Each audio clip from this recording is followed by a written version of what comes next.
Good morning. My name is Ted Crewell. My wife's name is Ellie. We're the co-founders of Eight Oaks. So happy to be providing this update with you today. My wife just had a baby, and so I'm sorry we can't be there in person, but Matt Reese invited us to provide this video update, and I'm really glad that we have this opportunity.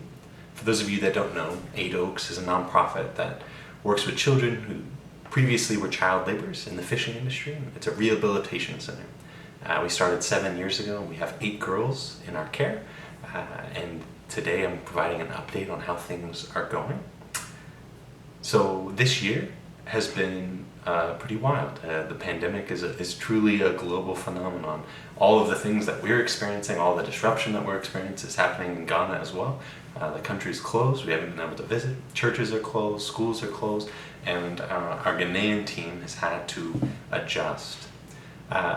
One of our primary drivers of this organization, one of the things that drives us, is the girls' education. And so with the schools closing, it's been a chief concern of ours, but we've been so proud to see Mercy take a leadership role in continuing to foster their education, teaching the girls, making sure they're staying up on their reading.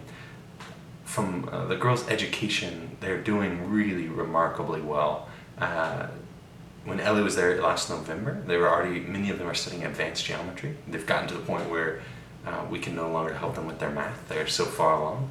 And that's always a proud moment when you're seeing them grow and progress in their education.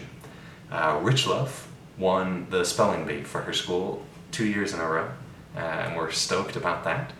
Not only did Richlove win, but Richlove, Lucky, and Godsway all qualified for nationals in the spelling bee. So we're really just stoked about how well they're doing in school. So one of the things that we care deeply about is their education, but also their spiritual life. Churches being shut down in Ghana is, church is a big deal in America. In Ghana, it's a way, way, way bigger deal. They go 3 times a week at a minimum, often more than that. And so it's a major disruption within the culture. So it's been fun to see.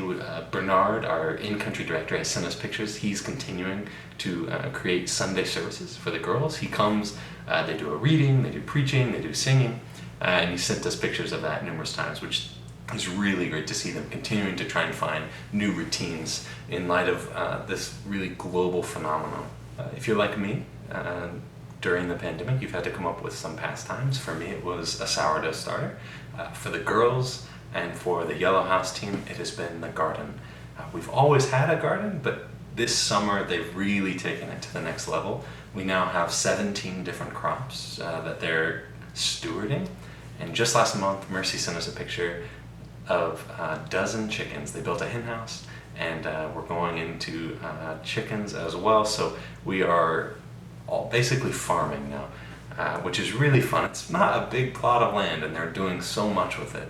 It's been amazing to just see how fertile their land is. It rains and it's sunny, and that's it. There is no winter. And so things are just growing and growing, and I think that's a beautiful analogy for the way the girls continue to grow. This year we also hired a new social worker. Her name is Jennifer. She just graduated. She got her social work degree last year, and we're really happy to have her on our team. Destiny served us well for 4 to 5 years. I can't remember exactly how much. And he went on to another job, and so we're glad to bring Jennifer into the fold. Part of her responsibility, we have the girls that we care for, and that's our primary concern, but we also want to reach out to our community. So one of the things that Jennifer does is help develop relationships in the community. One of the families we've been serving for a while, we call them the family of the triplets. It's a single mom who has 8 children, a set of triplets as well as a set of twins. And she needs some help. So we've helped her with her house, with a new roof, with doors, with windows, and then every Christmas we provide a few months of food as well as new clothes for everyone. And then another family we care for is a boy named Collins. He has a disability with his leg that prevents him from being able to walk to school, and so first we got him a bike, and then now recently we've been actually just providing actual transportation there to school and back for him, as well as providing financial support for his family. So this November marks 7 years since the girls transitioned from their life of child labor on the lake to the Yellow House and their new home of hope, joy, 3 meals a day, and loving care. We're really, really just thrilled with how far they've come.